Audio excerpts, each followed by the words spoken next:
Praise the Lord. ஆண்டவர் நல்லவர். இந்த கிருபையுள்ள நாளிலே நாம் தேவ சமூகத்தில் அமர்ந்து தேவனை ஆராதிப்பதற்காக இந்த மனமகிழ்ச்சி நாளிலே நாம் கர்த்தரை தொழுது கொள்ளும்படியாக தெரிந்து கொள்ளப்பட்டவர்கள். நாம் இருக்கிற இடத்திலே இருந்து நாம் அப்படியே கர்த்தரை மகிமைப்படுத்துவோம்.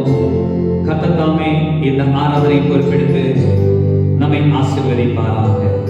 ஹல்லேலூயா. உமக்கு ஸ்தோத்திரம் ஆண்டவரே. அப்பா, மை ஸ்தோத்தரிக்கிறோம். அப்பா பிதாவே, மை ஸ்தோத்தரிக்கிறோம், ஸ்தோத்தரிக்கிறோம். எங்கள் இரட்சகராகிய இயேசுவே, மை ஸ்தோத்தரிக்கிறோம், ஸ்தோத்தரிக்கிறோம். பரிசுத்த ஆவியானவரே, மை ஸ்தோத்தரிக்கிறோம், ஸ்தோத்தரிக்கிறோம். மை துதிக்கிறோம், துதிக்கிறோம், துதிக்கிறோம். அப்பா, உமக்கு நன்றி சொல்லுகிறோம், நன்றி சொல்லுகிறோம். ஆண்டவரே, நீதி இரக்கம் செய்கிறவரே, உமக்கு நன்றி சொல்லுகிறோம். ஆண்டவரே, இந்த உலகம் முழுவதும் எங்கு பார்த்தாலும் ஆண்டவரே, இந்த கொரோனா வைரஸ்ல பாதிக்கப்பட்டிருக்கிற இந்த நாட்களில் கூட நாங்கள் உம்மை நோக்கி பார்க்கும்படியாக நீர் எங்களை அழைத்து தெரிந்து கொண்டதற்காக உம்மை ஸ்தோத்தரிக்கிறோம். அப்பா, எல்லாவற்றிற்கும் மேலான உம்முடைய கிருபை எங்களை தாங்கிக் கொண்டு வருவதற்காக உம்மை நன்றியோடு ஸ்தோத்தரிக்கிறோம். அப்பா, ஆண்டவரே, இந்த மனமகிழ்ச்சி நாளிலே கர்த்தரை மகிமைப்படுத்த வேண்டும் என்று உம்முடைய பிள்ளைகளாக நாங்கள் உம்மை உயர்த்தும்படியாக எங்களை தெரிந்தெடுத்ததற்காக உமக்கு நன்றி சொல்லுகிறோம். ஆண்டவரே, இந்த ஜெப வேலை, ஆராதனை வேலை முழுவதும் கர்த்தாவே நீர் மகிமைப்படும்படி செபிக்கிறோம். அப்பா, எல்லா தடைகள் இயேசுவின் நாமத்தில் உடைக்கப்பட்டு போகும்படி தேவனுடைய கிரியைகள் வல்லமைகள் வெளிப்பட எங்களை பயன்படுத்தும்படி ஜெபம் பண்ணுகிறோம். அப்பா, கர்த்தாவே, இந்த ஆராதனை முழுவதும் கர்த்தர் மகிமை அடையும்படி ஒப்புக்கொடுக்கிறோம். பாடுகிற பாடலை ஆசீர்வதிப்பீராக, ஆராதனை வேலையை ஆசீர்வதிப்பீராக, சங்கீத பகுதியை ஆசீர்வதிப்பீராக. செய்தி வேலையில கர்த்தருடைய கிருபையும் ஆளுகையும் நிரம்பி ஜனங்களை விடுதலையாக்கும்படி நாங்கள் செபிக்கிறோம். உம்முடைய நாம மகிமை மேல எங்களை ஒப்புக் கொடுக்கிறோம். ஆராதனை முழுவதும் கர்த்தர் பொறுப்பெடுத்துக் கொள்ளும். எல்லா துதிகன மகிமையெல்லாம் ஒருவருக்கே செலுத்துகிறோம். எங்கள் ஆண்டவராகிய இயேசு கிறிஸ்துவின் நாமத்தில் செபிக்கிறோம் எங்கள் பரலோக பிதாவே. ஆமென், ஆமென். ஒரு சில பாடலை பாடி கர்த்தரை மகிமைப்படுத்துவோம்.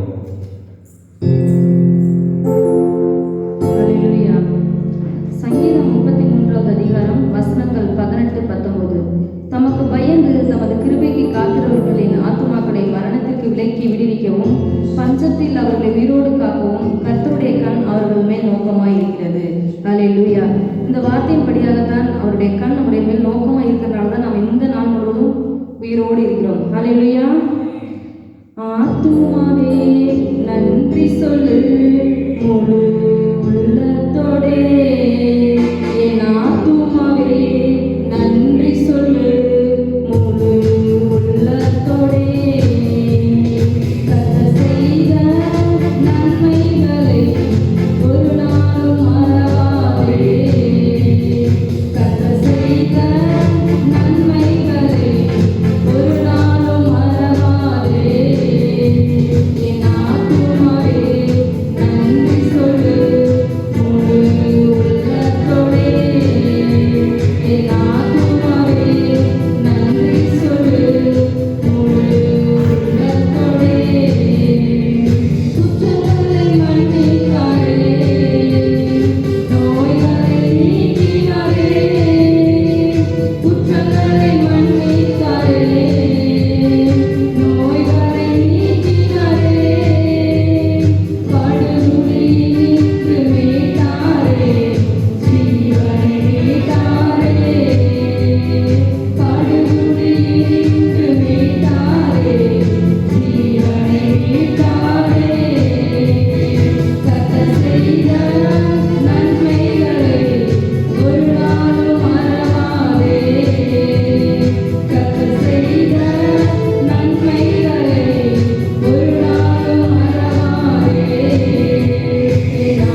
அவர் சமுத்திரத்துல ஜலங்களை குவியலாக சேர்த்து ஆழமான ஜலங்களை பொக்கிஷமாக வைக்கிறார். பூமியெல்லாம் கர்த்தருக்கு பயப்படுவதாக, உலகத்தில் உள்ள குடிகள் எல்லாம் அவருக்கு அஞ்சி இருப்பதாக. அவர் சொல்ல ஆகும், அவர் கட்டளையிட நிற்கும். இந்த பொல்லாப்பு, இந்த வாதை, இந்த கொள்ளை நோய் எல்லாவற்றையும் தேவன் சொன்னால் மாத்திரமே நிற்கக்கூடும். அல்லேலூயா. இதை நம்ம விசுவாசித்தோம் அப்படின்னு பார்த்தோம் அப்படின்னா நம்மளுடைய விசுவாசம் தான் உலகத்தை ஜெயிக்கிற ஜெயம். அல்லேலூயா. உந்த நாமத்தில் எல்லாம் கூடும், எல்லாம் கூடுமே. உந்தன் சமூகத்தில் எல்லாம் கூடும், எல்லாம் கூடுமே. உந்தன் நாமத்தில் எல்லாம் கூடும், எல்லாம் கூடுமே. உந்தன் சமூகத்தில் எல்லாம் கூடும், எல்லாம் கூடுமே. உம்மால் கூடும், எல்லாம் கூடும்.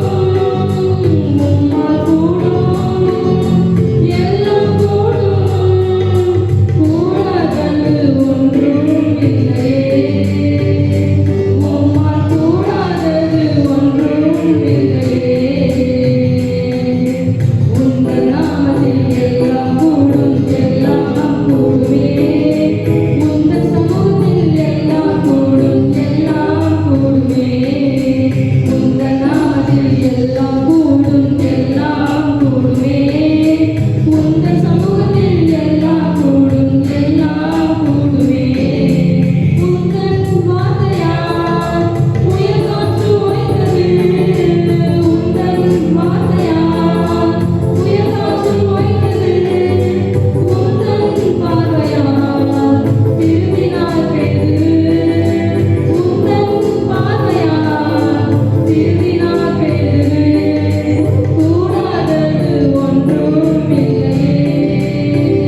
வாசிக்கிறேன்.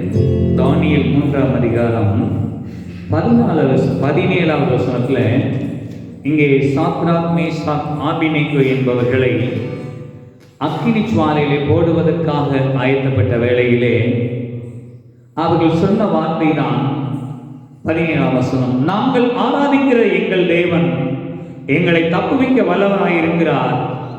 அவர் எரிகிற அக்கினி ஜுவாலைக்கும் ராஜாவாகிய நம்முடைய கைக்கும் நீங்களாகி விடுவிப்பார் என்று சொல்லி அவன் ஆராதிக்கிற தேவனை குறித்து ராஜாவிடத்திலே அவன் சொல்லுகிறதை நாம் பார்க்கிறோம். அதே போல இன்றைக்கும் நாமும் ஆராதிக்கிற தேவன் ஜீவனுள்ள தேவன். இந்த தேவனுக்கு நாம் ஆராதனை என்பது நம்முடைய சரீரங்களை ஜீவ பலியாக ஒப்பு கொடுத்து ஆராதனை செய்ய வேண்டும் என்று நமக்கு பவுலடிகளார் ரோமர் 12ஆம் அதிகாரம் 1ஆம் வசனத்தில் சொல்லி இருக்கிறார்.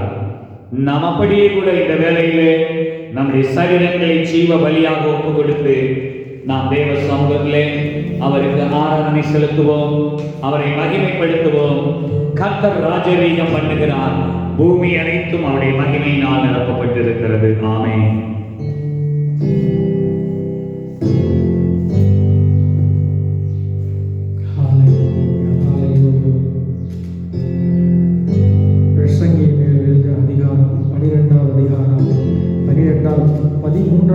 அழகாய் சொல்கிறது, தேவனுக்கு பயந்து அவர் கற்பனைகளை கைக்கொள், எல்லா மனுஷர் மேலும் விழுந்த கடமை இதுவே.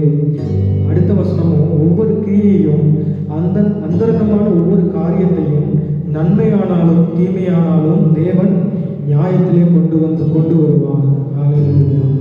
தேவனுக்கு பயந்து அவர் கற்பனைகளை கைக்கொள், எல்லா மனுஷர் மேலும் விழுந்த கடமை இதுவாக இருக்கிறது.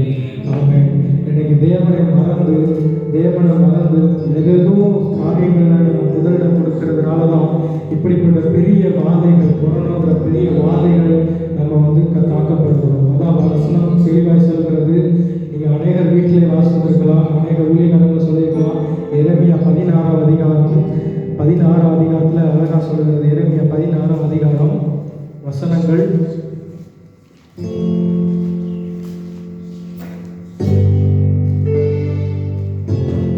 11ஆம் வசனம். நீ அவர்கள் நோக்கி, உங்கள் பிதாக்கள் என்னை விட்டு அந்நிய தேவர்களை பின்பற்றி அவர்களை சேவித்து அவர்களை பணிந்து கொண்டு என் நியாயப்பிரமாணத்தை கைக்கொள்ளாமல் என்னை விட்டு விட்டார்களே. நீங்கள் உங்கள் பிதாக்களை பார்க்கிறோம் அதிக கேடாக நடந்தீர்களே. இதோ உங்களில் ஒவ்வொருவரும் என் சொல்லை கேளாதபடிக்கு உங்கள் பொல்லாத இருதய கடினத்தின்படி நடக்கிறீர்கள்.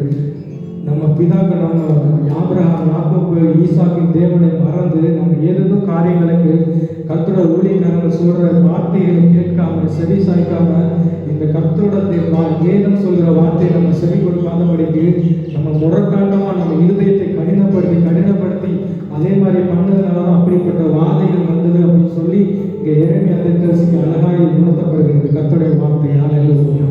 இன்னைக்கு நம்ம எல்லாரும் இந்த வீடியோ ஆன்லைன் மூலமாக பார்த்து கொண்டிருக்கிறது, ஆராதனை பார்த்துக்கிற எல்லாரும் வீட்டில் இருந்து அப்படியே கண்களை மூடி, எல்லாரும் கண்களை மூடி தயவு செஞ்சு யாரும் கண்களை திறக்க வேண்டாம்.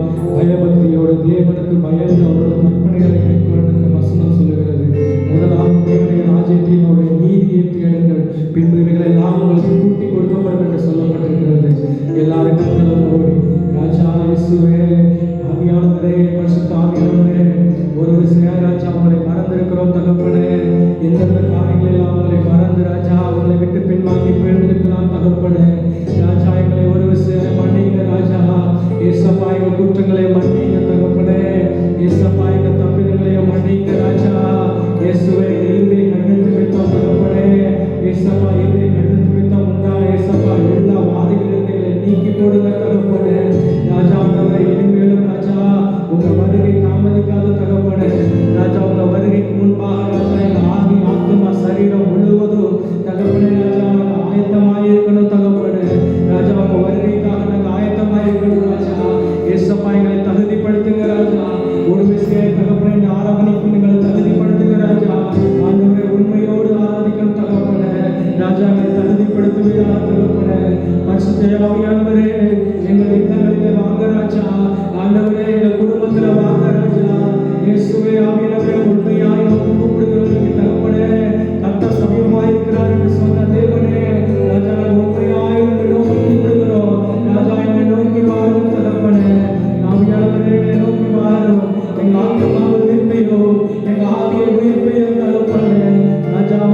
நன்றி சொல்லுகிறோம் தகப்பனே.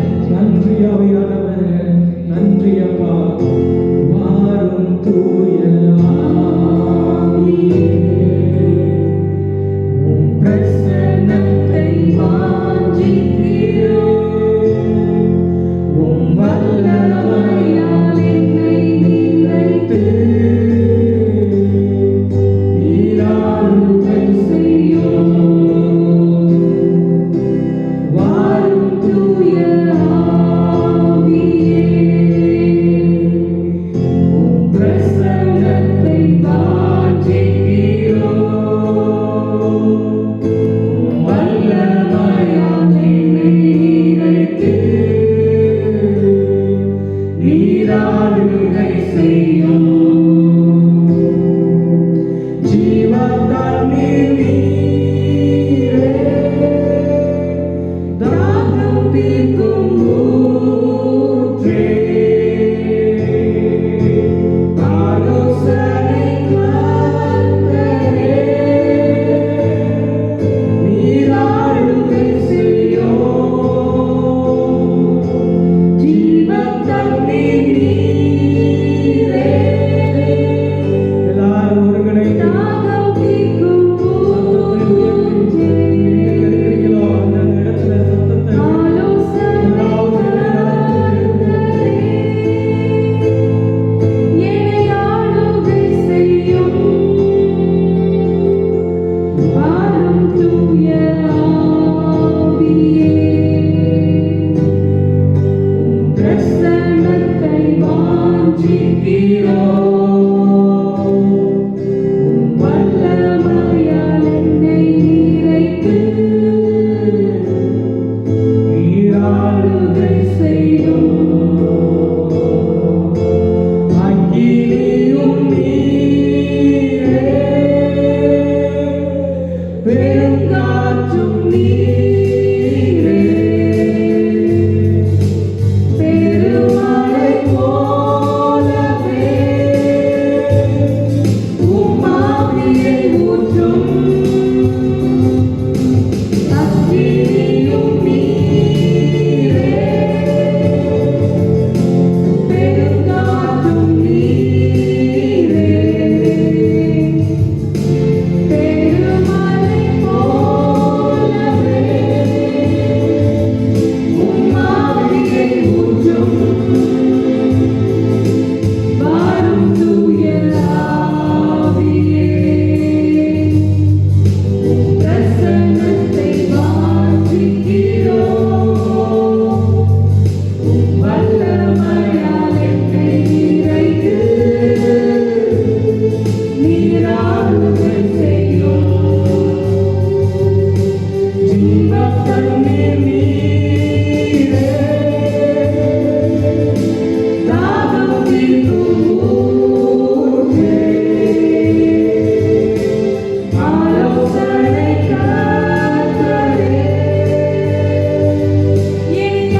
மகிமைக்கு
நிறைவேற்றுவீராக ராஜா. ராஜா தகப்பனே இயேசுவா உங்க மகிமை அசைவாடுவதாக. ஆண்டவரே இதோ சீக்கிரமாய் வருகிறேன் என்று சொன்ன தேவன் ராஜா அப்படியாய் நாங்கள் அந்த பிரசங்க புஸ்தகத்துல வாசித்தோம். ராஜா நன்மையானாலும் தீமையானாலும் தகப்பனே நீரே நியாயத்திலே கொண்டு வந்து நிறுத்துவேன் என்று சொன்ன தேவன் ராஜா ஆண்டவரே இனிமேல் தகப்பனே எங்க இருதயம் கடினப்படக்கூடாது ராஜா. ஆண்டவரே உமக்காக பயந்து ராஜா உமக்காக வாழணும் தகப்பனே. உமக்காக சாட்சி வாழ்க்கை வாழணும் ராஜா. ஆண்டவரே ராஜா உமக்காக பயந்து ராஜா இன்னும் உமக்காக உண்மையா வாழணும் தகப்பனே. ராஜா நன்மையானாலும் தீமையானாலும் ராஜா அந்த நியாய தீர்ப்புக்காக வைக்கப்பட்டது என்று பார்க்கிறோம் ராஜா. எங்க இருதயங்களிலிருந்து தகப்பனே தகப்பனே எங்க கடினத்தை எடுத்து போடுறதுக்காக உமக்கு நன்றி சொல்கிறோம் தகப்பனே. நன்றி ஆவியானவரே ராஜா உமக்கு நன்றி சொல்கிறோம் தகப்பனே. இந்த வாரம் முழுவதும் தகப்பனே ராஜா உங்க பிள்ளைகள் செய்கிற எல்லா வேலைகளும் தகப்பனே நீ பொறுப்படுத்தி நடத்துவீராக ராஜா. ஆண்டவரே அவங்க கையில் பிரயாசங்களை ஆசீர்வதிப்பீராக தகப்பனே. ராஜா ஆண்டவரே நீர் அப்படியே செய்வதற்காக நன்றி. இயேசுவின் நாமத்தில் பிதாவே ஆமென் ஆமென்.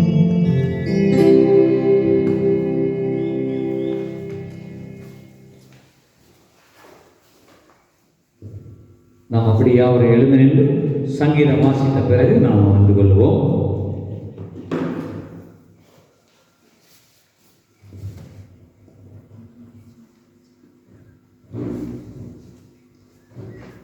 சங்கீதம் 14 பக்கம் 677. சங்கீதம் 14வது சங்கீதம். ஒன்றாக வாசிப்போம்.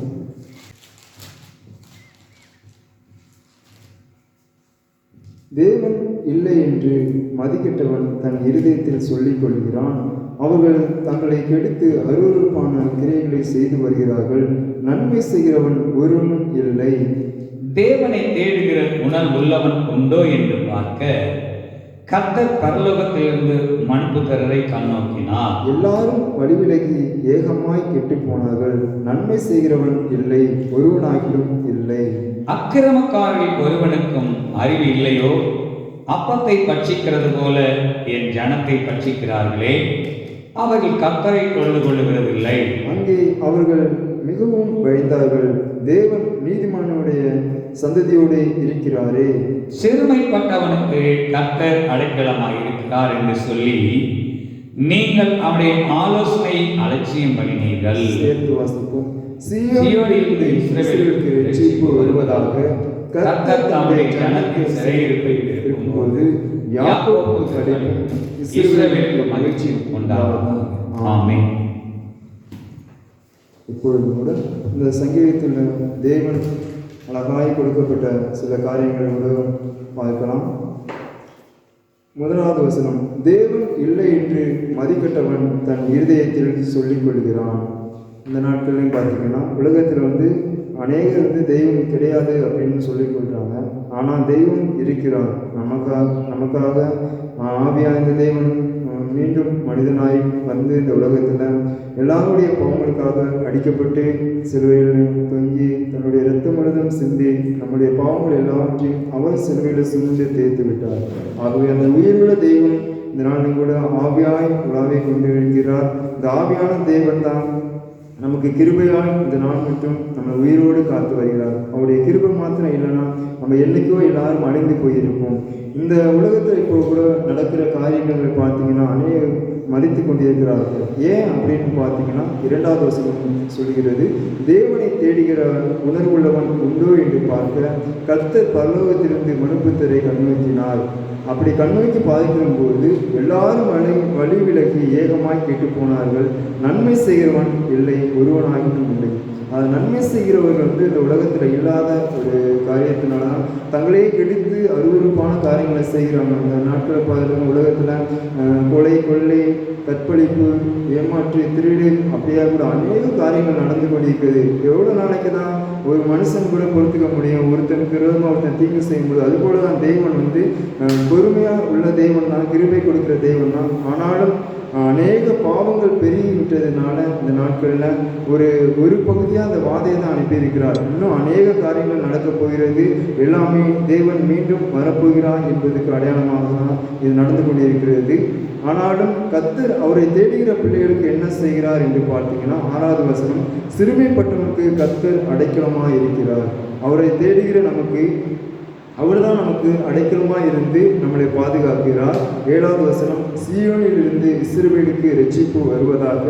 கர்த்தர் தம்முடைய ஜனத்தை சிறையிருப்பை திருப்பும் போது யாக்கோபுக்கு களிப்பும் இஸ்ரவேலுக்கு மகிழ்ச்சியும் உண்டாகும். ஆமென். கர்த்தர் நமக்கு சிறையிருப்பை, இந்த உலகத்தில் இருக்க சிறையிருப்பை திருப்பும் பொழுது நமக்கு மகிழ்ச்சியும் சந்தோஷமும் நமக்கு மீண்டுமாய் கொடுத்து சுகமாய் வாழ செய்வார். இந்த காரியங்களுக்காக கூட ஜெபம் பண்ணுவோம். ஸ்தோத்திரிக்கும் நல்ல தகப்பனே, இந்த அருமையான நல்ல சங்கீதத்தை கொடுத்து நமக்கு நன்றி சொல்கிறோம். இந்த உலகத்தில் நடக்கிற காரியங்களையும் கர்த்தர் அவையிலே இசப்பா திரும்பி பார்க்கும்படியாக அந்த சங்கீதத்தின் வழியாய் நீர் பேசின காரியங்களுக்காக நன்றி சொல்கிறோம். ஆனால் தேவனை தேடுகிற பொழுது எல்லா சிறையிருப்பை மாற்றுவேன் என்று நீ வாக்கு கொடுத்துள்ளேன். அப்படியா நீ மாற்றி மீண்டுமாய் எங்களுக்கு நீ ஒரு சமாதானத்தையும் சந்தோஷத்தையும் சுகமான வாழ்வையும் கட்டளையிட வேண்டுமா ஜெபிக்கிறோம். இயேசு கிறிஸ்துவின் நாமத்தினால ஜெபிக்கிறோம் நல்ல பிதாவே, ஆமென்.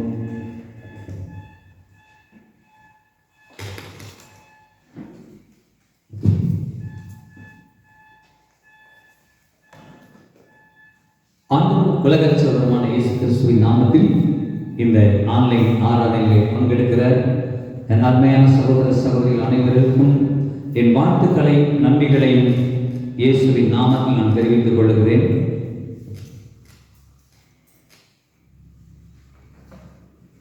இந்த நாட்களிலே நாம் அதிகமாக இந்த கொரோனா வைரஸின் தாக்கம் தேசத்திலே பரவிக்கொண்டிருக்கிறபடினாலே நாம் இப்படிகளை உதவி செய்வதற்கு ஆண்டவர் உதவி செய்தார்.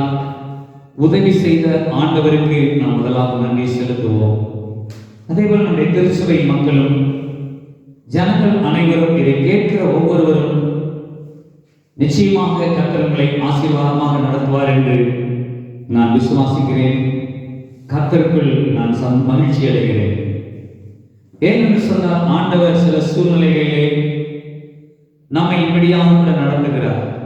ஏனென்றால் நமக்கு வேதம் சொல்லுகிறது, புத்தகத்திலே கொஞ்ச நேரம் சினம் கடந்து போக மட்டும் உன்னை நீ ஒழித்துக் கொள் என்று சொல்லி நமக்கு ஆண்டவர் சொல்லி இருக்கிறார். இது தேவனுடைய கோபம் தேசத்தில் வெளிப்படுகிற பொழுது இந்த உலகத்தை அசுத்தங்களில் இருந்தும் இப்படிப்பட்ட வைரஸ் வியாதிகளில் இருந்தும் நாம் பாதுகாக்கப்பட வேண்டும் என்றுதான் நமக்கு அரசாங்கம் சில காரியங்களை சொல்லுகிறது. அதே போல என்ன செய்கிறோம்? நாம் கூடி வருவதில்லை. நாம் என்ன செய்கிறோம்? பல இடங்களிலே தேவையான காரியங்களுக்கு மாற்றம் சென்று அரசாங்கம் சொல்லுகிற மற்ற காரியங்களுக்கு நாம் கீழ்ப்படிந்து நடக்கிறோம். ஏனென்றால் அரசாங்கத்தை கர்த்தர் ஏற்படுத்தி நியமித்து வைத்திருக்கிறார். நாம் தொடர்ந்து அரசாங்கத்திற்காகவும் அதிகாரிகளுக்காகவும் நியமிக்கப்பட்டிருக்கிற அந்த வைரஸுக்காக பார்க்கிற துறைக்காகவும் காவலர்களுக்காகவும் மட்டுமாய் கூட நிமித்தம் அவதிப்படுகிற வியாதிஸ்தர்களுக்காகவும் நாம் தொடர்ந்து செபிப்போம். கர்த்தர் நம்மை ஆசீர்வதிப்பாராக. ஆமென். இப்பொழுது கூட நாம் ஜெபம் செய்து கர்த்தரை வார்த்தைக்கு நேராக போகலாம். எங்களை நேசிக்கிற அன்பான பரலோக தகப்பனே, இந்த ஆசீர்வதிக்கப்பட்ட நாள் மனமகிழ்ச்சி நாளுக்காக உமக்கு நன்றி சொல்கிறோம். இந்த நாளிலே கர்த்தாவே உம்மை நினைத்து உம்மை ஆராதிக்க ஆண்டவரே இந்த ஆன்லைன் மூலமாக உம்மை தொடர்பு கொள்ள எங்களுக்கு ஒரு வாய்ப்பை தந்தீர், அதற்காக நன்றி சொல்கிறோம். இப்பொழுது கூட உடைய வார்த்தைகள் கிரிய செய்து ஜனங்களுக்குள்ள ஒரு விடுதலையை தரும்படி நான் ஒப்புக்கொடுக்கிறேன். அப்பா, நீ தூரத்துக்கு தேவன் சமீபத்துக்கு தேவன் என்று வேதம் சொல்லுகிறது. அப்படியே நீ தூரத்துக்கு தேவனாய் இருக்கிறபடி நான் இந்த வார்த்தைகளை கேட்கிற ஒவ்வொருவர் மேலும் ஆண்டவரே வல்லமை கிரியை செய்யும்படி உமக்கென்று அர்ப்பணிக்கப்படும்படி எங்களை ஒப்புக்கொடுக்கிறோம். இயேசு கிறிஸ்துவின் நாமத்தில் வேண்டிக் கொள்ளுகிறோம். பரலோக பிதாவே, ஆமென். ஹல்லேலூயா. கர்த்தர் நல்லவர். இந்த நாளை நமக்கு விசேஷத்தினாக ஆண்டவர் கொடுத்திருக்கிறார். மனமகிழ்ச்சி நாளாக நமக்கு கொடுக்கப்பட்ட வார்த்தை 1 யோவானிலேய புஸ்தகம் 3ஆம் அதிகாரம் 24வது வசனத்தை நாம் வாசிக்கப் போகிறோம். அவருடைய கட்டளைகளை கைக்கொள்கிறவன் அவரில் நிலைத்திருக்கிறான். அவருடைய கட்டளைகளை நாம் கைக்கொள்ளுகிறவர்கள் அவரில் நிலைத்திருக்கிறான். அவரும் அவனில் நிலைத்திருக்கிறான். அவரும் அவனில் நிலைத்திருக்கிறார். நிலைத்திருப்பதை குறித்து நாம் பார்க்க போகிறோம். இந்த நாளிலே நாம் நிலைத்திருக்க வேண்டும். இன்றைக்கு அநேக காரியங்கள், ஒரு மரம் செடி கொடிகளை கூட எடுத்து ஒரு கண்ணா வாங்கிட்டு வந்து ஒரு இடத்துல நட்டு இந்த இடத்துல பிடுங்கி நட ஆரம்பிச்சோம்னா அந்த கண்ணு உயிர் பிழைக்காது. ஏன் என்று சொன்னால் அது பெயர்த்து ஆங்காங்க மாற்றி வைக்கப்படுகிறது. ஒரு இடத்துல நிலைத்திருக்காத ஒரு பொருள் ஒரு மனிதனுக்கு அது பிரயோஜனப்படாமல் போகிறது. அதே போல ஆண்டவர் நமக்கு ஜீவனை கொடுத்து சுவாசத்தை கொடுத்து இந்த பூமியிலே வாழ்வதற்கு கிருபை தந்திருக்கிறார். இந்த கிருபை தந்த ஆண்டவருக்குள் நாம் நிலைத்திருக்க வேண்டும் என்று சொன்னால், ஒரு மரமானது நடப்பட்ட இடத்திலே அது எப்படி ஆழமாக வேறு போய் அந்த மரம் தழைத்து அந்த மரம் செழித்தோங்கி அந்த மரம் பூ பூத்து அந்த மரம் காய் காய்த்து அந்த மரம் கனி கொடுக்க வேண்டும் என்று சொல்லிதான் ஆண்டவர் தோட்டமாகிய தம்முடைய சரீரமாகிய சபையிலே நம்மை நட்டு வைத்திருக்கிறார். ஆமென், அல்லேலூயா. இந்த தேவனுடைய நாமம் எப்படி சொல்லுகிறது என்றால், அவருடைய கட்டளைகளை கைக்கொள்ளுகிறவர்களுக்கு அவர் நிலைத்திருக்கிறார். அவருடைய கட்டளைகள் நமக்கு பழைய ஏற்பாட்டு காலத்துல புதிய ஏற்பாடு 2 சேர்ந்து நமக்கு 613 கட்டளைகள் கொடுக்கப்பட்டது. பழைய ஏற்பாட்டு காலத்துல நம்ம கட்டளைகளாய் கொடுக்கப்பட்டது 611 கட்டளைகள். இந்த கட்டளைகளை யாரும் வாழ்ந்த மனிதர்கள் நிறைவேற்ற முடியவில்லை. ஆனால் அதை நிறைவேற்றுவதற்காகத்தான் இயேசு இந்த பூமிக்கு வந்து நியாயப்பிரமாணத்தில் உள்ள எல்லாவற்றையும் நிறைவேற்றுவதற்காகத்தான் நான் வந்தேன் என்று சொல்லி அவர் அந்த கட்டளைகளை நிறைவேற்றிவிட்டு நமக்கு புதிதாக ஒரு 2 கட்டளைகளை கொடுத்துவிட்டு பரமேறி சென்றிருக்கிறார். இன்றைக்கு அந்த புதிதான கட்டளைகள் என்னவென்று சொல்லி நமக்கு வேதத்திலே சொல்லப்பட்டிருக்கிறது நாம் பார்த்தோம் என்று சொன்னால், முதலாவது நீ என்ன செய்ய வேண்டுமா? உன் தேவனாகிய கர்த்தரிடத்தில் முழு இதயத்தோடும் முழு பலத்தோடும் முழு ஆத்மாவோடும் முழு மனதோடும் அவருக்கு அன்பு கூறுவாயாக. இதற்கு ஒப்பாய் இருக்கிற 2ஆம் கட்டளை என்னவென்றால், உன்னை போல் பிறரையும் நேசி என்று சொல்லி நமக்கு ஆண்டவர் 2 கட்டளைகளாக கொடுத்து விட்டு சென்றிருக்கிறார். இந்த 2 கட்டளைகளை நாம் கைக்கொள்ளுகிற பொழுதுதான் வேதம் சொல்லுகிறது, அவரில் நிலைத்திருக்கிறான். அந்த இயேசுவுக்குள் நாம் நிலைத்திருப்பதற்கு அவருடைய கட்டளைகளில் நாம் நிலைத்திருளாய் இருக்கிற பொழுது நாம் இன்றைக்கு அவரும் நமக்குள் நிலைத்திருக்கிறேன் என்று அந்த நீதி வசனம் சொல்லுகிறது. அவரும் அவனில் நிலைத்திருக்கிறார். எப்பொழுது இயேசு நமக்குள் நிலைத்திருக்க முடியும் என்று சொன்னால், அவருடைய கட்டளைகளை நாம் நிறைவேற்றுவதாக இருக்க வேண்டும். அந்த கட்டளைகளை குறித்து நமக்கு இன்னும் வேதம் சொல்கிறது. யோவான் சுவிசேஷம் 8ஆம் அதிகாரம் 31ஆம் வசனம் நமக்கு சொல்கிறது, இயேசு தம்மை விசுவாசித்த யூதர்களை நோக்கி, நீங்கள் என் உபதேசத்தில் நிலைத்திருந்தால், என்னுடைய உபதேசத்தில் நிலைத்திருந்தால் மெய்யாகவே என் சீஷராய் இருப்பீர்கள். ஆமென். இன்றைக்கு நாம் ஆண்டவருடைய சீஷர்களாய் வாழ வேண்டும் என்று ஆண்டவர் எதிர்பார்த்து தான் நமக்கு கட்டளைகளை கொடுக்கிறார். அப்ப அவருடைய உபதேசத்தில் நாம் நிலைத்திருக்கிற பொழுது அவருடைய சீஷர்களாக இந்த பூமியிலே நாம் வாழ முடியும். அல்லேலூயா. அப்ப ஆண்டவருடைய உபதேசம் நமக்கு என்ன சொல்லுகிறது என்றால், பிதா குமாரன் பரிசுத்த ஆவியின் நாமத்திலே ஞானஸ்நானம் கொடுத்து நான் உங்களுக்கு கட்டளையிட்ட யாவும் கைக்கொள்ளும்படி உபதேசம் பண்ணுங்கள், அப்பொழுது உலகத்தின் முடிவு பரியந்தம் நான் உங்களோடு கூட இருப்பேன் என்று சொல்லி ஆண்டவர் நமக்கு திரியேக தேவனுடைய நாமத்தை குறித்து அங்கே பிரசித்திப்படுத்தி இருக்கிறார். மார்க்கு, மத்தேயு, மார்க்கு, லூக், யோவான், இந்த 4 சுவிசேஷங்கள் தான் நமக்கு புதிய ஏற்பாடாக இயேசு நமக்கு கொடுத்திருக்கிற உபதேசங்கள். அந்த உபதேசத்தை அறிந்து கொண்டவர்களாக நாம் அவருக்குள் நிலைத்திருக்க வேண்டும் என்று அவர் எதிர்பார்க்கிறார். அப்பொழுதுதான் நான் உங்களுக்குள் நிலைத்திருப்பேன் என்று ஆண்டவர் நமக்கு சொல்லுகிறார். அல்லேலூயா. அடுத்த ஒரு காரியத்தில் நாம் எப்படி நிலைத்திருக்க வேண்டுமா? 2வது 1 யோவான் 4ஆம் அதிகாரம் 16வது வசனம், தேவன் நம்மேல் வைத்திருக்கிற அன்பை நாம் அறிந்து விசுவாசித்திருக்கிறோம். தேவன் அன்பாகவே அன்பாகவே இருக்கிறார். ஆ, அன்பில் நிலைத்திருக்கிறவனும் ஆ, தேவனில் நிலைத்திருக்கிறார், ஆ. தேவனும் அவனில் நிலைத்திருக்கிறார். ஆமென். இங்கே பார்க்கிறோம், அன்பில் நிலைத்திருக்கிறவன் தேவனில் நிலைத்திருக்கிறான், தேவனும் அவனில் நிலைத்திருக்கிறான். ஏனென்றால் தேவன் எப்படி இருக்கிறார் என்று சொல்லப்படுகிறது? அன்பாகவே இருக்கிறார். அன்புக்கு பொறாமை இல்லை, அன்பு இருமாப்பாய் இருக்காது, அன்பு அநியாயத்தை செய்யாது, அன்பு சகலத்தை தாங்கும், அன்பு சகலத்தை சகிக்கும், அன்பு சகலத்தை நம்பும், அன்புக்கு இணையானது வேறு ஒன்றுமில்லை என்று சொல்லி நமக்கு பவுலடிகளார் கற்றுக் கொடுத்திருக்கிறார். ஏனென்றால் தேவன் அன்பாகவே இருக்கிறார். நாம் தேவ அன்பில் நிலைத்திருக்க வேண்டும் என்று ஆண்டவர் நமக்கு சொல்லுகிறார். யோவான் சுவிசேஷம் 15ஆம் அதிகாரம் 9ஆம் வசனம் என்ன சொல்லுகிறது?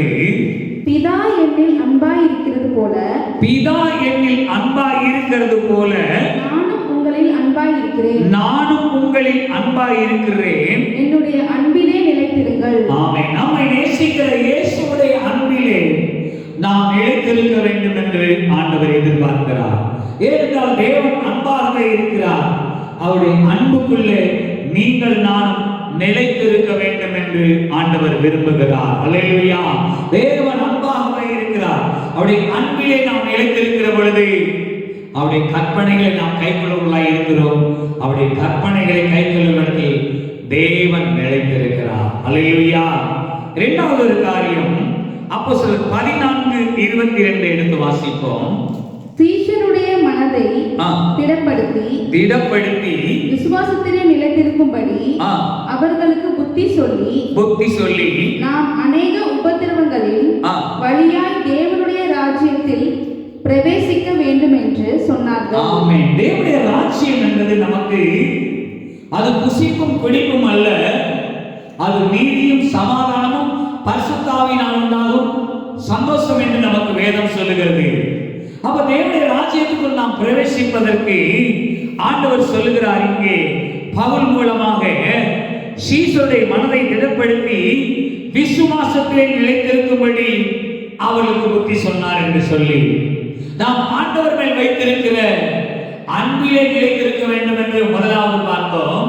இரண்டாவது, அவர் மேல் வைத்திருக்கிற விசுவாசத்தை நிலைத்திருக்க வேண்டும். வேதம் சொல்லுகிறது, காண்கிறதை நம்புவது நம்பிக்கை அல்ல, நாம் காணாததை நம்புவோம் என்று சொன்னால் அது வரும் என்று எதிர்பார்த்திருக்கிறோம். அதுதான் தேவன் மேல் வைத்திருக்கிற விசுவாசம், அதுதான் தேவன் மேல் வைத்திருக்கிற நம்பிக்கை. அல்லேலூயா. இந்த தேவன் மேல் நாம் நம்பிக்கை உள்ளவர்களாக அவர் மேல் விசுவாசத்தில் வைத்திருக்கிற அந்த விசுவாசத்திலே நீங்கள் நானும் நிலைத்திருக்க வேண்டும் என்று இங்கே அப்போஸ்தலனாகிய பவுல் தம்முடைய சீஷர்களுக்கு தான் அடிக்கப்பட்ட நிலைமையிலே, தான் நொறுக்கப்பட்ட நிலைமையிலே, தான் மரித்து போனான் என்று சொல்லி தெருவுக்கு முன்பாக வீதியிலே இழுத்துக் கொண்டு போய் தெருவோரமாக ரோட்டிலே போடப்பட்ட பவுல் எழுமென்று தன்னுடைய சீஷர்களுக்கு புத்தி சொல்லுகிற ஒரு காரியத்தை பார்க்கிறோம். அல்லேலூயா. அதனால் உபத்திரவங்கள் வருகிறது என்று சொல்வதற்காக நாம் தேவனை விட்டு பின்வாங்க கூடாது.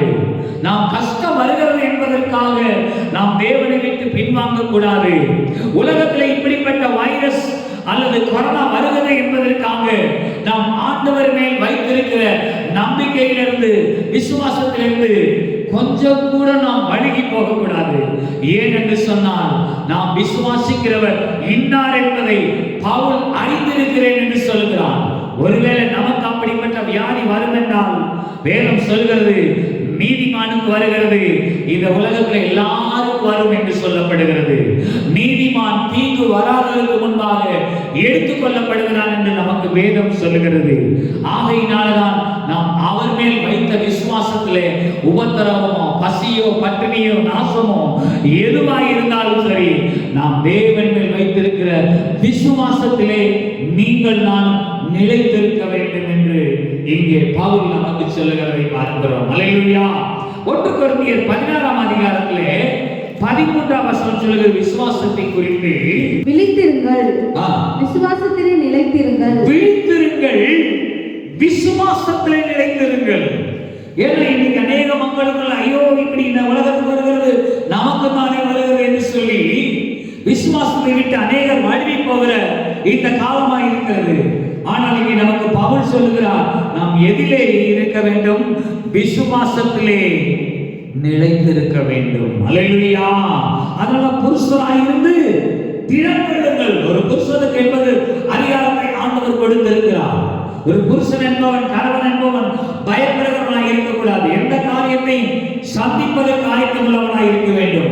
அதுக்காகத்தான் இங்கே பவுல் சொல்லுகிறார், விழித்திருங்கள், விசுவாசத்திலே நாம் நிலைத்திருக்க வேண்டும். அல்லேலூயா.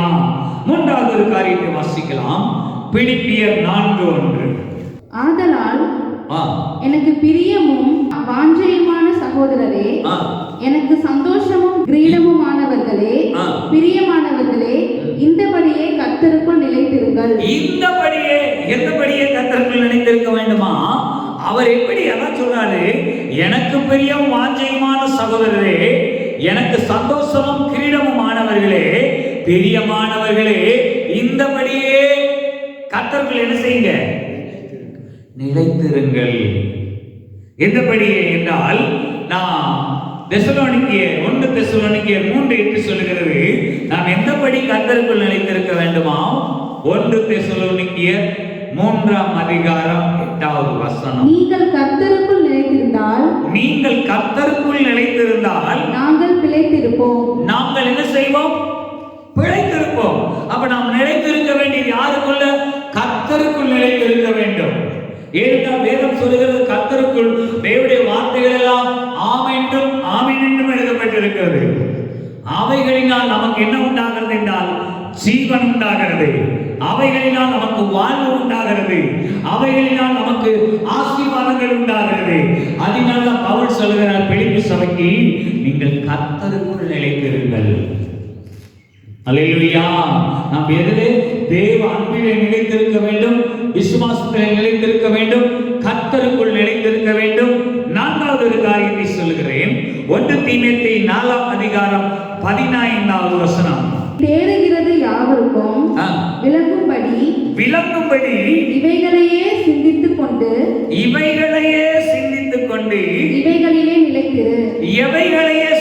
கொண்டு இவைகளிலே நிலைத்திருக்க வேண்டும் என்றால் 12:13 வாசிக்கலாம். 1 தெசலோனிக்கேயர் 1 தீமோத்தேயு 4:12-13. உன் இளமையை குறித்து ஒருவனும் உன்னை அசட்டை பண்ணாதபடிக்கு. நாம் இளம் பிராயத்தில் வாழ்கிறவர்கள் மற்றவர்கள் நம்மளை பார்த்து என்ன பண்ணக்கூடாது? அசட்டை பண்ணக்கூடாது. ஒரு காரியம், நீ வார்த்தையிலும் அடுத்தாற்போல் என்ன இருக்க வேண்டும்? நாம் வார்த்தையிலே நாம் நிலைத்திருக்க வேண்டும். வார்த்தையிலும் நடக்கையிலே பரிசுத்தமாக நாம் நடக்கையை காண்பிக்க வேண்டும். அன்பிலும் ஆவியிலும் விசுவாசத்திலும் கற்பிலும் விசுவாசிகளுக்கு மாதிரியாயிரு. அதனால சொல்றார், இவைகளிலே சிந்தித்துக் கொண்டு இவைகளிலே நிலைத்திரு. எவைகளை என்று சொல்லுகிறது? இளமையை குறித்து அசட்டை பண்ணக்கூடாது. வார்த்தை, நடக்கை, அன்பு, ஆவியிலும் விசுவாசத்திலும் கற்பிலும் விசுவாசிகளுக்கு நீ மாடல், சாம்பிள் அப்படிங்கிற.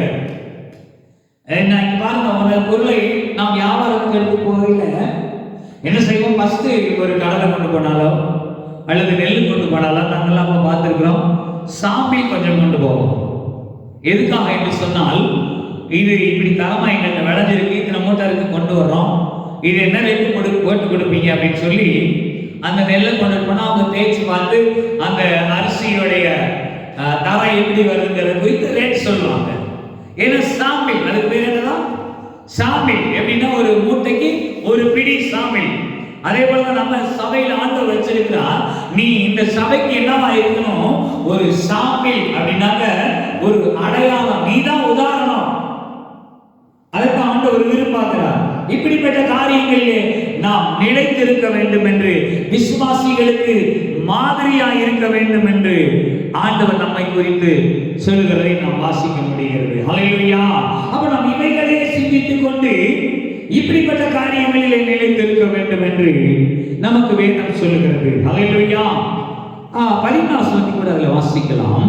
நான் வருமளவும் வாசிக்கிறதிலும் புத்தி சொல்லுகிறதிலும் உபதேசிக்கிறதிலும் ஜாக்கிரதையாயிரு. இவைகளிலே நாம் வாழ வேண்டும் என்று ஆண்டவர் விரும்புகிறார். அதனாலதான் நீ இப்படிப்பட்ட காரியங்களுக்குள்ள நீ நிலைத்திரு, அப்பதான் நானும் உனக்குள்ள நிலைத்திருப்பேன் என்று ஆண்டவர் நமக்கு 1 யோவான் 3:24 சொல்லுகிறபடி, என் கட்டளைகளை கை கொண்டுகிறவன் அவரிலே நிலைத்திருக்கிறான், நானும் அவனில் நிலைத்திருக்கிறேன் என்று ஆண்டவர் நமக்கு சொல்லுகிறார். அல்லேலூயா.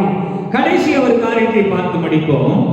5வது காரியம், யோவான் சுவிசேஷம் 6ஆம் அதிகாரம் 56வது வசனத்தை வாசிப்போம். என் மாம்சத்தை புசித்து என் மாமிசத்தை புசித்து என் இரத்தத்தை பானம் பண்ணுகிறவன் என் இரத்தத்தை பானம் பண்ணுகிறவன் என்னிலே நிலைத்திருக்கிறான், எனக்குள்ளே நிலைத்திருக்கிறான், நானும் அவனிலே நானும் நிலைத்திருக்கிறேன். அவனுக்குள் நிலைத்திருக்கிறேன் என்று ஆண்டவராகிய இயேசு தம்முடைய சீஷர்களை பார்த்து சொல்லுகிறார். அப்ப நாம் அவருக்குள் நிலைத்திருக்க வேண்டும் என்றால் ஒவ்வொரு நாளும் அவருடைய மாம்சத்தை புசித்து இரத்தத்தை பானம் பண்ணுவதாக இருக்க வேண்டும். ஏனென்றால் நமக்கு மாம்சம் என்று சொல்லப்படுகிறது அவருடைய வார்த்தை. அந்த வார்த்தை என்கிற மாம்சத்தை புசிக்கிற பொழுது மாம்சத்துக்குள்ள என்ன இருக்கும்? ஜீவன் இருக்கும். அந்த ஜீவனுக்குள்ள என்ன இருக்கும்? இரத்தம் இருக்கும். அந்த இரத்தத்தை நாம் என்ன செய்ய வேண்டுமா? பானம் பண்ண வேண்டுமா? இந்த சம்பவத்தை ஆண்டவர் சொல்லுகிற பொழுதுதான் அநேக சீஷர்கள், கிட்டத்தட்ட 72 சீஷர்கள் இருந்ததாக நமக்கு வேதம் சொல்லுகிறது. 60 பேர் இந்த வார்த்தைகளை கேட்டு பின்வாங்கி போய்விட்டார்கள். இது எப்படி? இவன் சொல்லுகிறான், இவருடைய சரீரம் மாம்சத்தை புசிக்க வேண்டுமா? இவனுக்குள்ள ஓடுகிற ரத்தத்தை குடிக்க வேண்டுமா?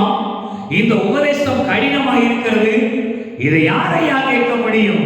இதை யாரையா கடைபிடிக்க முடியும் என்று சொல்லி 60 சீஷர்கள் பின்வாங்கி போய்விட்டார்கள் என்று நமக்கு வேதம் சொல்கிறது. அப்பொழுது ஆண்டவராகிய இயேசு அங்கே கூட இருந்த பேதுருவை பார்த்து கேட்டார், நீங்களும் போய்விட மனதாக இருக்கிறீர்களா என்று சொல்லி. அவர் சொன்னார், ஆண்டவரே, வாழ்வு தரும் ஜீவனுள்ள வார்த்தைகள் உம்மிடத்தில் அல்லவா உண்டு, நாங்கள் யாரிடத்திலேயா போவோம் என்று சொல்லி அங்கே அப்போஸ்தலனாகிய நமக்கு பேதுரு சொல்லுகிற காரியங்களை நாம் பார்க்க முடியும். அப்ப ஒவ்வொரு நாளும் நாம் அவருக்குள் நிலைத்திருக்க வேண்டும் என்றால் அவருடைய வேத வசனத்தை நாம் புசிக்க வேண்டும். அவருடைய வேத வசனமாகிய மன்னாவை நாம் புசிக்க வேண்டும். அதனால ஆண்டவருக்கு விசுவாசத்தை ஏமாத்தையில கல்ல காமிச்சு அவருக்கு பசி உண்டாயிற்று. உடனே 40 நாள் பசி. அப்படிப்பட்ட நேரத்திலே சத்துருவானவன் அவர் கல்லை காண்பித்து, நீ தேவனுடைய குமாரன் தானே, இந்த கல்லை பார்த்து அப்பமாகும்படி சொல்லும், உன் பசியை தீர்த்துக் கொள்ளலாம் என்று சொல்லி சத்துரு ஆலோசனை சொன்னான். ஆனால் ஆண்டவர் சத்துருடைய ஆலோசனைக்கு இடம் கொடுக்காதபடி மனுஷன் அப்பத்தினால் மாத்திரமல்ல தேவனுடைய வாயிலிருந்து புறப்படுகிற ஒவ்வொரு வார்த்தையினாலும் பிழைப்பான் என்று எழுதியிருக்கிறது என்று சொன்ன பொழுது சில நேரம் பிசாசு அவரை விட்டு விலகினான். அல்லேலூயா. இன்றைக்கு எனக்கு அருமையான சகோதரி சகோதரியே, இந்த வார்த்தைகளை கேட்கிற எனக்கு அன்பானவர்களே, இந்த வார்த்தையாகிய மாம்சத்தை நான் ஒவ்வொரு நாளும் புசிக்க வேண்டும். இந்த மாம்சமாகிய அந்த வார்த்தைக்குள்ள ரத்தம் இருக்கிறது. அதனால நமக்கு அவருடைய வார்த்தை சொல்லுகிறது, அவருடைய குமாரனாகிய இயேசு கிறிஸ்துவின் ரத்தம் சகல பாவத்திலிருந்து நம்மை நீக்கி சுத்திகரிக்க வல்லமையுள்ளதாக இருக்கிறது என்று சொல்லி 1 யோவான் 1ஆம் அதிகாரம் 7ஆம் வசனம் நமக்கு சொல்லுகிறது. அவருடைய வார்த்தையின்படியே நாம் இந்த நாளிலே அவருடைய இரத்தத்தை பானம் பண்ணுகிறதாக, அவருடைய மாம்சத்தை நாம் புசிக்கிறதாய் காணப்படுவோம் என்று சொன்னால் ஒவ்வொரு நாளும் அவருக்குள் நாம் நிலைத்திருக்கிறோம்.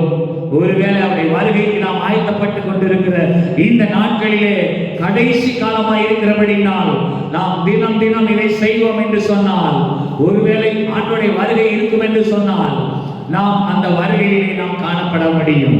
அல்லது ஒருவேளையிலே என் மரணம் அவரை சந்திக்க வேண்டும் என்று சொன்னால் நாம் ஒவ்வொரு நாளும் இந்த வார்த்தை என்கிற மாம்சத்தை புசித்து அவருடைய இரத்தத்தை நாம் பானம் பண்ணுகிற பொழுது நாம் அவருக்குள் நிலைத்திருக்கிறோம் என்று ஆதினால் அறிந்து கொள்ள முடியும். அல்லேலூயா. இப்பொழுது அதற்கு மேவசனத்தை வாசிக்கலாம். 55 6:55 யோவான். என் மாம்சம் மெய்யான போஜனமாய் இருக்கிறது. ஏனென்றால் என் மாம்சம் என்னவாக இருக்கிறது? மெய்யான போஜனமாக இருக்கிறது. என் இரத்தம் மெய்யான பானமாய் இருக்கிறது. என் இரத்தம் மெய்யான உங்களுக்கு பானமாக இருக்கிறது. பாவ மன்னிப்புக்கென்று சிந்தப்பட்ட இயேசுவுடைய ரத்தம் நமக்கு இன்றைக்கும் என்னவாக இருக்கிறது? பானமாக இருக்கிறது. அதனால கடைசி ராபோஜனம் என்று சொல்லுவார்கள். அந்த ராபோஜனத்தை என்ன செய்தார்? அவர் 12 சீசர்களை கூட்டி வரவழைத்து அவருடைய கால்களை கழுவி பிறகு அப்ப கூட தோமா பேதுரு கேட்டார், ஆண்டவரே காலை கழுவுறதுக்கு நான் தகுதி இல்லாத, வேண்டாம் அப்படின்னாரு. அவர் சொன்னாரு, நீ கால்களை கழுவுனாதான்ப்பா என்னோட பங்கு உனக்கு இருக்கு அப்படின்னு சொன்னாரு. அப்ப அவர் சொன்னாரு, என் கால்களை மாத்திரமல்ல, என் தலையோடு என் உடல் முழுவதும் கழுவுங்க ஆண்டவர் என்னாரு. இன்றைக்கு அவருடைய ரத்தம் நமக்கு தலை உச்ச தலையிலிருந்து உள்ளங்கால் முழுவதும் கழுவி நம்மை சுத்திகரிக்கிறதா இருக்கிறது. அதனால இன்றைக்கு சபைகளிலே ஒழுங்கு என்ன செய்யப்படுகிறது? திருவிருந்து ஆராதனை என்று சொல்லி வைத்து நாம் ஜனங்களுக்கு என்ன செய்கிறோம்? அதை நினைவு கூறும்படியாக நாம் இன்றைக்கு வரை செய்து கொண்டிருக்கிறோம். அல்லேலூயா. ஏனென்றால் ஆண்டவர் அதை கட்டளையாக நமக்கு கை கொள்ளும்படி நமக்கு கொடுத்து போய் இருக்கிறார். நான் வருமளவும் இதை நீ செய் அப்படின்னு சொல்லி ஆண்டவர் நமக்கு கட்டளை கொடுத்தபடினாலே நாம் இந்த திருவிருந்திலே பங்கெடுக்கிறோம். நாம் திருவிருந்திலே நாம் பங்கெடுப்பதற்கு காரணம் அவருடைய மாம்சமாகிய அப்பமும் அவருடைய ரத்தமாகிய திராட்சை ரசத்தை பானம் பண்ணுவதற்கு அடையாளம், இரத்தத்துக்கு அடையாளமாக. அல்லேலூயா. அதே 57வது வசனத்தை 54 வாசிக்கலாம். என் மாம்சத்தை புசித்து என் இரத்தத்தை பானம் பண்ணுகிறவனுக்கு நித்திய ஜீவன் உண்டு. அவனுக்கு தான் என்ன உண்டாயிருக்கும்? நித்திய ஜீவன், முடிவில்லாத வாழ்வு. இப்பூமியில வாழ்கிற வாழ்க்கை ஒரு நாள் முடிந்து போகும். ஆனால் ஆண்டவரை அறிந்து கொண்டு வாழ்கிற, அவருக்குள் நிலைத்திருக்கிற நமக்கு ஆண்டவர் கொடுத்திருக்கிற கிருபை உலகத்தில் வேற யாருக்கும் கொடுக்கல. ஏனென்றால் நமக்கு நித்திய ஜீவன் உண்டாயிருக்கிறது. எதனால் நித்திய ஜீவன் உண்டாயிருக்கிறது? அவருடைய மாம்சத்தை புசித்து ரத்தத்தை பானம் பண்ணுகிறவனுக்கு நித்திய ஜீவன் உண்டு. நான் அவனை கடைசி நாளில் எழுப்புவேன். இந்த உலகத்துல ஒருவேளை வாழ்ந்து மரித்திருந்தோம் என்று சொன்னால், அவரை ஆண்டோடைய வருகை கடைசி நாளிலே முதலாவது கிறிஸ்துவுக்குள் மரித்தவர்கள் உயிர் தெளிந்திருப்பார்கள். பின்பு உயிரோடு இருக்கிற நாமும் எதிர்கொண்டு போக மேகங்கள் மேல் இவ்விதமாய் ஆகாயத்தில் எப்பொழுதும் அவரோடு கூட இருப்போம் என்று நமக்கு வேதம் சொல்லுகிறது. அல்லேலூயா. எனக்கு அருமையான சகோதரி சகோதரியே, இந்த வார்த்தைகளை கேட்டிருக்கிறீங்க. இன்றைக்கு நாம் அவருக்குள் நிலைத்திருக்கிறோமா? அவர் நமக்குள் நிலைத்திருக்கிறாரா என்று சொல்லி நம்மை நாமே நிதானிக்க அறிவோம். ஏனென்றால் நமக்கு அநேக காரியங்கள் இன்றைக்கு உபதேசிக்கப்பட்டிருக்கிறது. நாம் தேவனுடைய அன்பில் நிலைத்திருக்க வேண்டும். நாம் விசுவாசத்தில் நிலைத்திருக்க வேண்டும். கர்த்தருக்குள் நிலைத்திருக்க வேண்டும். இவைகளையே சிந்தித்து, இவைகளையே போதித்து, இவைகளையே நிலைத்துக் கொண்டிரு.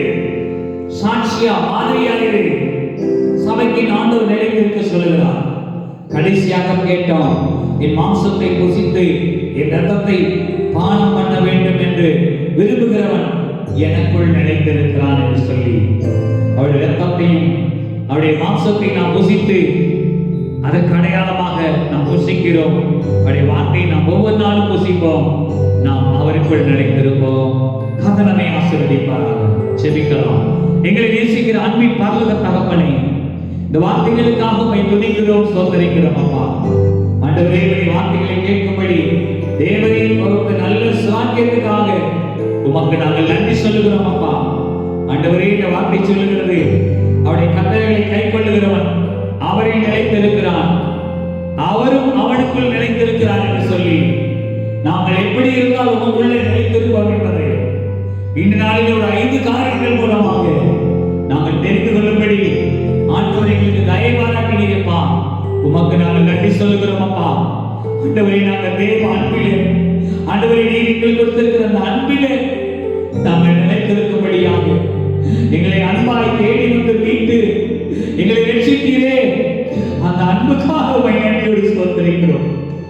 ஆண்டவரே, விசுவாசத்திலே நிலைத்திருக்க வேண்டும் என்று ஆண்டவரே பவுல் புத்தி சொன்னது போல இன்றைக்கு எங்களுக்கு அந்த புத்தியை சொல்லி இருக்கிறீர்ப்பா. எப்படிப்பட்ட பாடுகள், பிரச்சனைகள் வந்தாலும், போராட்டங்கள் வந்தாலும் நாங்கள் விசுவாசத்தில் நிலைத்திருக்க வேண்டும். விசுவாசத்தில் நிலைத்திருக்கும்படி ஆண்டவரே இந்த கிருபைகளை எங்களுக்கு தரும்படி எங்களை ஒப்புக் கொடுக்கிறோம். நாங்கள் கர்த்தருக்குள் நிலைத்திருக்கும்படியாக, உமக்குள் நாங்கள் நிலைத்திருக்கும்படியாக எங்களுக்கு உதவி செய்வீராக. ஆண்டவரே, இவைகளையே பேசித்து, ஆண்டவரே இவைகளையே சிந்தித்துக் கொண்டே இருங்கள் என்று சொல்லி, ஆண்டவரே தீமோத்தேயுவுக்கு எழுதிய நிருபம் ஆண்டவரே 4ஆம் அதிகாரத்திலே ஆண்டவரே 12ஆம் வசனத்திலே நாங்கள் வாசிக்கிறோம் அல்லவா? அப்படியாய் கிடக்கத்தாவே ஸ்தோத்திர ஆண்டவரே. ஆண்டவரே, நாங்கள் கேட்ட வார்த்தையின்படி ஆண்டவரே ஸ்தோத்திர ஆண்டவரே நன்றி சொல்லுகிறோம். ஆண்டவரே, கேட்ட வார்த்தையின்படி ஆண்டவரே இளமை குறித்து அசட்டை பண்ணாதபடி வார்த்தையிலும் நடக்கையிலும் அன்பிலும் ஆவியிலும் விசுவாசத்திலும் கற்பிலும் மாதிரிகளாய் நாங்கள் இருக்க உதவி செய்யும்படி எங்களை ஒப்புக் கொடுக்கிறோம் அப்பா. அப்படியே செய்யுங்க. அதே போல கடைசியா பார்த்தோம் ஆண்டவரே, யோவான் 6ஆம் அதிகாரம் 55ஆம் வசனம் சொல்லுகிறது, என் மாம்சத்தை புசித்து என் ரத்தத்தை பானம் பண்ணுகிறவன் என்னிலே நிலைத்திருக்கிறான் என்று சொல்லி, ஆண்டவரே அவனுக்கு நித்திய ஜீவன் உண்டாயிருக்கும், அவனை கடைசி நாட்களில் எழுப்புவேன் என்று நீ வாக்கு பண்ணியிருக்கிறீரே.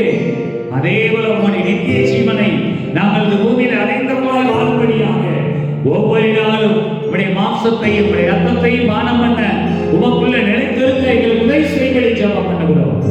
ஆண்டவரே, இந்த ஒளி வேலை மூலமாய் பார்த்த ஆண்டவரே, நாரதில் பங்கெடுத்த என் ஜனங்களை கர்த்தர் அப்படியே ஆசீர்வதித்து உடைய பிள்ளைகளை நித்திய ஜீவனை கண்டு நியமிக்கப்பட்ட பிள்ளைகளாக இருக்கும்படி நான் மனதார வாழ்த்துகிறேன். அவருடைய குறைகளை கிறிஸ்துவுக்குள்ள நிறைவாக்கி தருவீராக. தேவையின் விடுவை சந்திக்கும்படி ஜெபம் பண்ணுகிறோம். இந்த கொரோனா வைரஸ் காலத்திலே என் ஜனங்களுக்கு எந்த ஒரு பாதிப்பும் வராதபடி தேவன் வேலையடைத்து பாதுகாத்துக் கொள்ளும்படி ஜெபம் பண்ணுகிறோம். அதே போல தேசத்தில் அவதிப்பட்டுக் கொண்டிருக்கிற இந்த வைரஸ் நிமித்தமாக இந்திய தேசத்திலே ஆண்டவரே மருத்துவமனையில் அட்மிட்டாகி 35 லட்சம் ஆத்துமாக்கள் வெற்று நிரம்பி இருக்கிறார்கள். எங்க தமிழ்நாட்டில் 1,35,000 பேர் ஆண்டவரை வெற்று அட்மிட் பண்ணப்பட்டிருக்கிறார்கள். ஆண்டவரே, இன்றைக்கு இந்த வைரஸ் தொற்று என்று சொல்லி அநேக ஆயிரங்கள் மருத்துவமனைகளில் எச்சங்கள் ஆண்டவரை நிரம்பிக் கொண்டிருக்கிறது.